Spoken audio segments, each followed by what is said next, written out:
6.000 pazienti curati per tumore da quando è nata la chirurgia dell'esofago in azienda ospedaliera a Padova.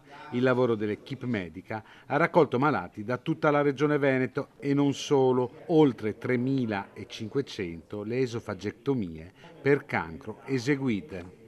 È un tumore che rimane un tumore con una prognosi purtroppo molto severa. Oggi però, come sottolineavo durante la presentazione, abbiamo a disposizione tantissime armi per curarlo. Abbiamo nuovi farmaci target, cioè che vanno a colpire dei meccanismi della cellula tumorale. Abbiamo tecniche chirurgiche mini-invasive che consentono quindi di operare pazienti anche in condizioni particolarmente severe, restituendoli alla vita di tutti i giorni in tempi relativamente brevi.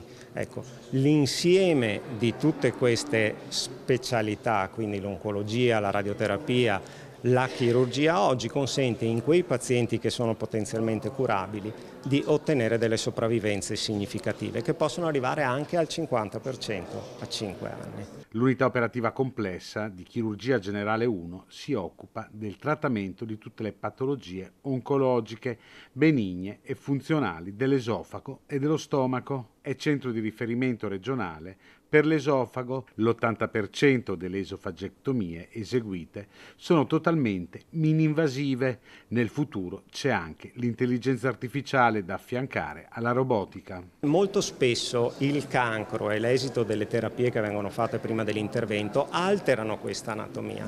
Quindi sicuramente la possibilità di avere quasi come una specie di compagno che ci sottolinea quelle che sono le strutture delicate può dare una mano importante nel miglioramento della precisione dell'atto chirurgico. Allo studio della chirurgia 1 anche nuovi approcci farmacologici che si avvicinano alla donazione dell'esofago.